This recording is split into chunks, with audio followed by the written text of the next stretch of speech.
You've spent countless hours defining your intentions, visualizing your ideal future, reciting affirmations in the mirror each morning, creating elaborate vision boards, and meticulously journaling your gratitude lists. You've done everything the manifestation guides told you to do, and yet your external reality remains stubbornly unchanged. Perhaps you've experienced brief moments where the universe seemed to respond. A synchronicity here, a small win there, tantalizing glimpses that something might be working. But then, frustratingly, you find yourself back where you started, still yearning for that breakthrough, still waiting for your external world to match your internal vision. If you've ever wondered why your manifestation practice feels like pushing against an invisible wall, I'm about to share something that will fundamentally shift your understanding of how reality creation actually works. The truth is, your intention alone isn't creating your reality. Your energetic signature is. And there's a profound difference between setting an intention from a place of wanting and embodying an energetic signature that naturally attracts your desires. This distinction explains why two people can practice identical manifestation techniques with dramatically different results. One person's reality transforms effortlessly, while the other remains trapped in cycles of hope and disappointment. The difference isn't in their techniques, it's in their field coherence. The quantum field doesn't respond to what you want or even to what you think you believe. It responds exclusively to who you are being at the energetic level, your true vibrational signature that broadcasts continuously through every cell of your body, every thought pattern, every emotional habit. This signature isn't something you can fake or force. It's the sum total of your conscious and subconscious programming, your beliefs about what's possible, your sense of deservingness, your comfort with receiving, and your fundamental relationship with existence itself. When there's misalignment between your conscious desires and your subconscious programming, the quantum field receives mixed signals. You're essentially broadcasting on multiple frequencies simultaneously, creating interference patterns rather than clear manifestation pathways. Your conscious mind might be focused on abundance, but if your nervous system is programmed for scarcity, that subconscious programming will always override your conscious intentions. This explains why visualization alone so often fails to create lasting change. You might spend 20 minutes a day visualizing prosperity, but if you spend the remaining 23 hours and 40 minutes vibrating at the frequency of not enough, guess which signal the universe responds to? The stronger one, the more consistent one, the one that's embedded in your nervous system rather than just your conscious thoughts. What most manifestation teachings miss is that true reality creation isn't about adding more positive thoughts on top of a foundation of misalignment. It's about transforming the foundation itself, shifting your baseline energetic signature to become fundamentally congruent with the reality you wish to experience. This isn't about technique, it's about coherence. When your thoughts, emotions, subconscious beliefs, and actions all align to broadcast the same signal, the quantum field has no choice but to reflect that coherence back to you. This is the difference between asking the universe for something and becoming the energetic match for it, between visualizing prosperity and embodying the frequency of abundance, between affirming love and becoming love itself. The universe doesn't give you what you want, it gives you what you are. And herein lies both the challenge and the liberation of true manifestation. The challenge is that you can't fool the quantum field. You can't manifest from your mind alone while your body, your emotions, and your subconscious remain anchored in old patterns. The liberation is that once you understand this principle, you can stop exhausting yourself with endless techniques and instead focus on the one thing that actually matters, bringing your entire being into coherent alignment with your desires. This shift from technique-based manifestation to embodiment-based manifestation changes everything. Instead of asking, "What do I need to do to get what I want?" you begin asking, "Who do I need to become to naturally attract what I desire?" Instead of focusing on the absence of what you want, you train yourself to vibrate at the frequency of already having it, not as a mental exercise, but as an embodied reality. This isn't about pretending or using the power of positive thinking. It's about neurologically, biologically, and energetically recalibrating your entire system to broadcast a new signature. Your manifestation isn't coming to you from somewhere out there. It's emerging through you as you align your entire being with a new possibility. The quantum field isn't a cosmic vending machine waiting for you to insert the right coin of technique or effort. It's a perfect mirror, reflecting back to you exactly who you are being energetically. When you truly understand this principle, manifestation stops being something you do and becomes something you are. It's no longer about trying harder or doing more. It's about becoming more coherent, more integrated, more authentically aligned with the frequency of what you desire. And this is where most people encounter the greatest barrier to manifestation, the gap between intellectual understanding and embodied knowing. Let me share something that many spiritual teachers won't tell you, something that explains why intellectual understanding alone fails to create lasting change in your reality. The quantum field doesn't respond to your conscious thoughts. It responds to your entire electromagnetic signature, the combination of your nervous system patterns, heart coherence, and subconscious programming that broadcasts continuously, whether you're aware of it or not. This signature isn't created in your meditation sessions or during your visualization practice. It's established in how you move through everyday moments, how you process challenges, how you speak about yourself when no one is listening, and how your body responds to opportunities and obstacles. Your true point of attraction isn't what you affirm, it's how you live. This is why you can intellectually understand manifestation principles perfectly and still struggle to create change. Because the quantum field doesn't communicate with your intellect. It communicates with your entire biological system. Research from the HeartMath Institute has demonstrated that your heart generates an electromagnetic field 60 times stronger than your brain. This field extends several feet beyond your physical body and contains encoded information about your emotional states and beliefs. When you experience stress, anxiety, or doubt, even subtly or subconsciously, this information is broadcast through your heart field and becomes your point of attraction.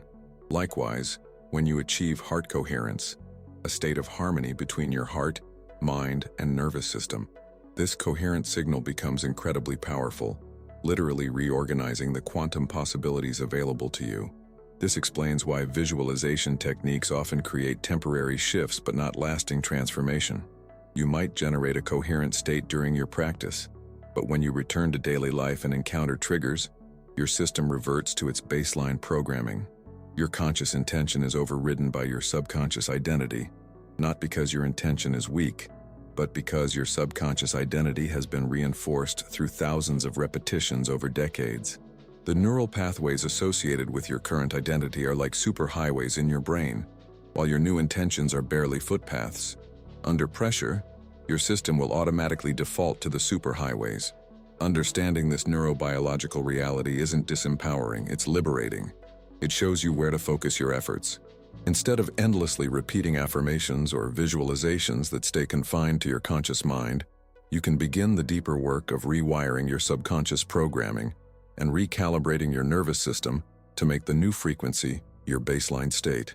This is where embodiment becomes essential. Embodiment isn't about pretending or acting as if. It's about literally training your biological system to recognize and maintain a new energetic signature. It's about creating such deep familiarity with a new frequency that it becomes your default state, not something you visit occasionally during manifestation practice. When you embody a frequency, you're not trying to manifest from a place of lack. You're transmitting a coherent signal that naturally attracts corresponding experiences. Your outer reality has no choice but to reorganize itself around your new energetic signature because the quantum field operates on resonance, not rewards or punishments. Many people misinterpret the concept of acting as if or embodiment as some kind of spiritual performance or self-deception.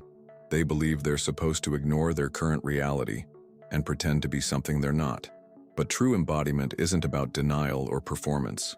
It's about recognizing that beneath your conditioned patterns and limiting beliefs exists your authentic essence, the version of you that naturally vibrates at the frequency of what you desire. You're not becoming someone new. You're remembering who you truly are beneath the programming. You're not pretending to be confident, abundant, or loved. You're removing the blockages that prevented you from experiencing your natural state of confidence, abundance, and love. This shift in perspective changes everything.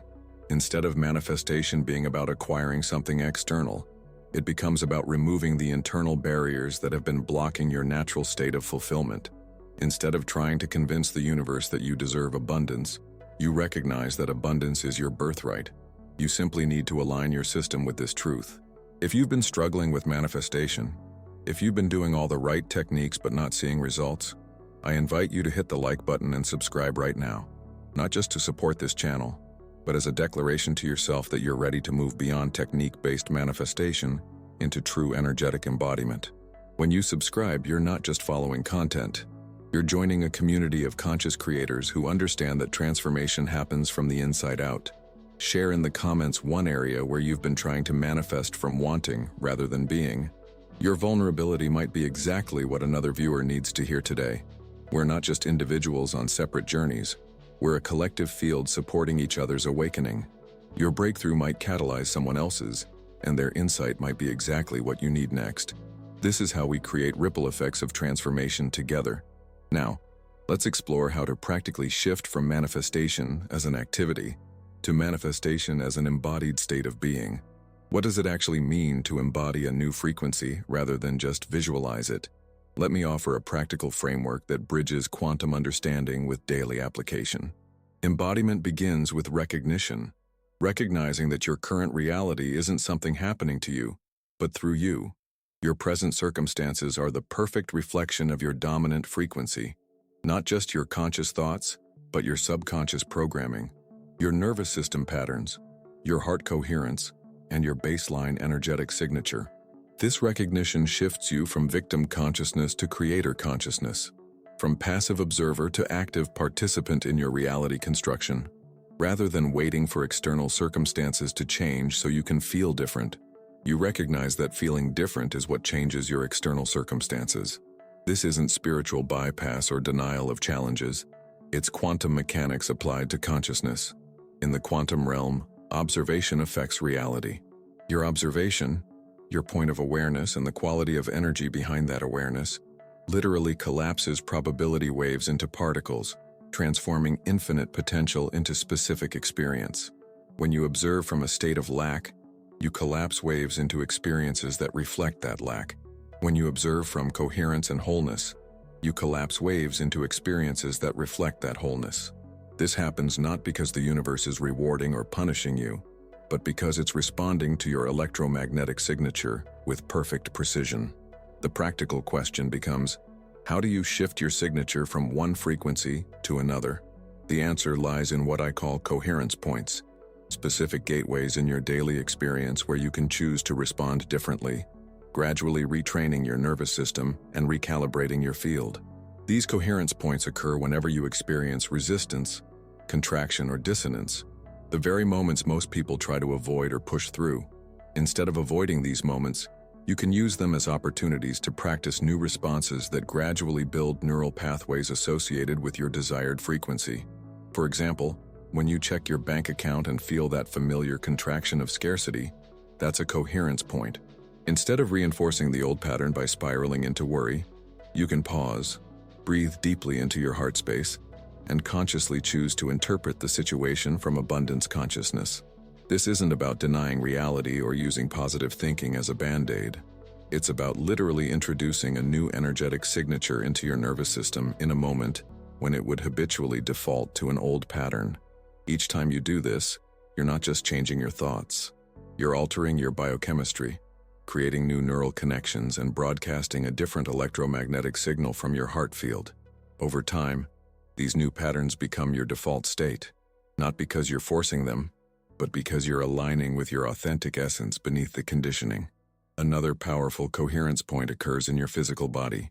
Your posture, breathing patterns, and movement quality aren't just expressions of your internal state. They actively create it. Your body doesn't just follow your mind, it leads it. When you intentionally adjust your physiology to embody confidence, presence, and groundedness, you're not pretending. You're activating specific neural networks associated with those states, altering your hormonal balance, and changing your electromagnetic broadcast. This is why simply standing in what researchers call a power pose for 2 minutes can measurably decrease cortisol and increase testosterone, literally changing your biochemistry and, by extension, your energetic signature. The most profound coherence points, however, exist in what I call identity thresholds, moments when you have the opportunity to step beyond your familiar self-concept into expanded possibility. These thresholds often trigger intense resistance because they challenge your subconscious identity. When you receive an unexpected opportunity, compliment, or abundance that exceeds your identity boundaries, your system may automatically contract to maintain consistency with your self-concept. This contraction isn't logical, it's neurological. Your nervous system is designed to maintain homeostasis, even if that means rejecting positive experiences that don't match your identity. Recognizing these identity thresholds allows you to consciously choose expansion over contraction. When you feel that instinctive pull to diminish yourself, reject abundance, or sabotage success, you can recognize it as simply your system trying to maintain familiarity, not truth. In that recognition lies freedom. You can acknowledge the contraction without identifying with it, creating space to choose a new response that gradually expands your identity boundaries.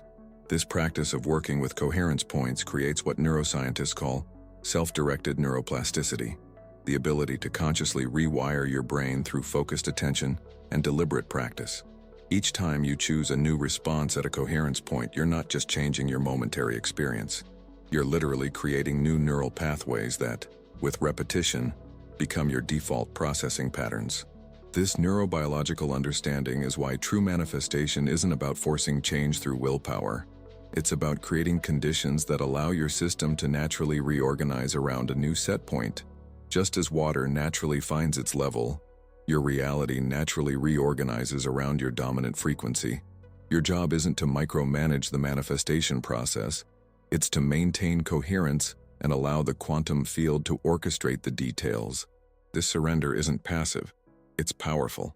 It acknowledges that your conscious mind can't possibly calculate all the variables required for optimal manifestation, but the quantum field can. When you maintain coherence and release attachment to specific outcomes or timelines, you allow intelligence far greater than your logical mind to organize synchronicities and opportunities in ways that often exceed your limited imagination. One powerful indicator that you're shifting frequencies is the appearance of what many call synchronicities, meaningful coincidences that seem to guide your path. These aren't random events, but quantum entanglement made visible. When you start noticing repeating numbers, particularly sequences like 111, 222, or 444, you're receiving confirmation that your field is aligning with new possibilities. These numerical patterns serve as feedback from the field, showing you that your new frequency is stabilizing enough to attract corresponding experiences. The key is to recognize these signs without becoming attached to them. They're not the goal. They're simply milestone markers on your journey of frequency calibration. What most people don't realize about consciousness transformation is that it occurs in quantum leaps, not gradual shifts. You don't become slightly more abundant each day until you reach full abundance consciousness. Instead, you maintain your current frequency until enough internal coherence has built up to trigger a phase transition, a quantum leap from one state to another. This happens similarly to how water molecules maintain their liquid form at 99 degrees Celsius, until suddenly transforming to steam at 100 degrees. Your consciousness operates the same way. You may feel like nothing is changing during your embodiment practice, but with each coherent choice, you're building momentum toward a phase transition. This explains why manifestation often seems to happen suddenly after periods of apparent stagnation. You weren't stagnant, you were building coherence beneath the surface until it reached the critical threshold for phase transition. Understanding this process helps you maintain patience and trust during the integration period. The greatest challenge during this phase isn't the practice itself, but managing the doubt that arises when external reality hasn't yet caught up to your internal shifts. This is where most people abandon their practice, not realizing they may have been just days or even hours away from the phase transition that would have transformed everything. The doubt you feel during this integration period isn't personal weakness. It's a natural response from a brain designed to maintain consistency. Your brain interprets inconsistency between internal state and external reality as a threat, triggering what neuroscientists call a prediction error that creates discomfort and uncertainty. The key to navigating this phase is recognizing that doubt as a biological response, not a spiritual failing. When doubt arises, rather than identifying with it or fighting against it, simply observe it with compassion. Say to yourself, I notice doubt arising. This is my system's natural response to change. It doesn't mean I'm doing something wrong. It means I'm growing beyond my previous boundaries. This simple practice creates space between your awareness and the doubt, allowing you to continue building coherence even as old patterns attempt to reassert themselves. As you maintain this practice, something remarkable begins to happen. The gap between encountering a trigger and choosing your response gradually widens. What neuroscientists call your stimulus-response gap expands, giving you greater freedom to choose your reactions rather than being driven by automatic patterns. This expanded gap is one of the first tangible signs that your nervous system is recalibrating to a new baseline frequency. You'll notice yourself responding to challenges with greater ease, less reactivity, and more creative choice. This isn't because the challenges have decreased. It's because your relationship to them has fundamentally changed. Another powerful sign of frequency shift is what I call identity shock. Moments when you catch yourself naturally responding from your new frequency without conscious effort. You might handle a situation with unexpected confidence, receive abundance without questioning it, or express yourself authentically without self-consciousness, and then experience a moment of surprise at your own transformation. These identity shock moments are gold. They're confirmation that your new frequency is becoming your natural state, rather than something you have to consciously maintain. The most profound shift, however, occurs in your relationship with time. In lower frequency states, consciousness is dominated by linear time, constantly referring to past experiences to predict future outcomes, creating what quantum physicists call collapsed probability.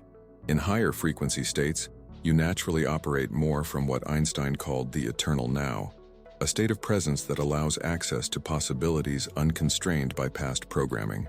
This shift from time-bound consciousness to presence consciousness doesn't just change how you feel, it literally alters which quantum possibilities are available to you. In the eternal now, you're no longer limited by collapsed probability based on past experience. You're open to what quantum physicists call superposition, the field of all possibilities, before observation collapses them into fixed outcomes. This is why presence is so powerful for manifestation. It's not just a spiritual concept, it's quantum mechanics applied to consciousness. The more fully you can inhabit the present moment, free from the constraints of past conditioning and future anxiety, the more access you have to uncollapsed probability waves, pure potential waiting to be shaped by your coherent field. As your practice deepens, you'll notice an intriguing paradox. The less you need specific outcomes to feel complete, the more rapidly those outcomes tend to manifest. This isn't because the universe is testing you or playing games with your desires. It's because attachment to outcomes creates a frequency of lack, while detachment creates space for abundance to flow. When you're fixated on specific results, you're broadcasting the frequency of "I don't have this yet," creating resistance in your field. When you're focused on maintaining coherence regardless of outcomes, you're broadcasting completion, which naturally attracts corresponding experiences. This paradox reveals perhaps the most important truth about manifestation. The purpose of desires isn't to acquire things or experiences. The purpose of desires is to guide you toward greater coherence, expanded consciousness, and deeper alignment with your authentic essence. The universe doesn't withhold your manifestations to punish you. It perfectly calibrates the timing of their arrival to support your highest evolution. Sometimes the delay in manifestation is protection, not punishment. Delivering a desire before you've built the coherence to maintain it could actually create more suffering than growth. This understanding transforms how you relate to the manifestation process. Instead of asking, "Why hasn't this manifested yet?" you begin asking, "What aspect of coherence am I still developing through this desire?" Instead of seeing delays as failures, you recognize them as perfect orchestration supporting your expansion. If you found value in these insights, if something has resonated with your own experience or sparked a new understanding about your manifestation journey, I invite you to subscribe now and join our community of conscious creators. This isn't just about content consumption, it's about field amplification. When individuals committed to coherence gather their attention, they create a morphic field that supports everyone's expansion. Share in the comments how you're applying these principles in your own life or what specific challenge you're working to transform. Your vulnerability creates permission for others to share authentically, and your breakthroughs might be exactly the inspiration someone else needs today. Remember that you're not just manifesting for yourself. Your frequency affects the collective field. As you achieve greater coherence, you're creating ripple effects that extend far beyond your personal experience, supporting the awakening of consciousness on a planetary scale. You're not just an isolated observer of reality, you are the field itself, temporarily localized in human form, remembering how to consciously create. The challenges you face aren't obstacles to this remembering, they're the exact catalysts designed to trigger it. Trust the process, maintain coherence in the face of doubt, and watch as reality rearranges itself around your expanding field. You are not becoming something new. You are remembering who you've always been beneath the conditioning. And in that remembering lies the ultimate manifestation, the recognition that you are not separate from the source of all creation. You are that source, expressing itself through your unique consciousness, creating reality not from outside but from within. This isn't just a spiritual concept. It's the leading edge of quantum understanding, where science and spirituality converge to reveal what mystics have always known. Consciousness doesn't just observe reality, it creates it. And you, watching this right now, are that creator consciousness in action, continuously shaping the field through your coherence or lack thereof. The choice of which frequency to embody has always been yours, and in recognizing that choice lies your ultimate freedom.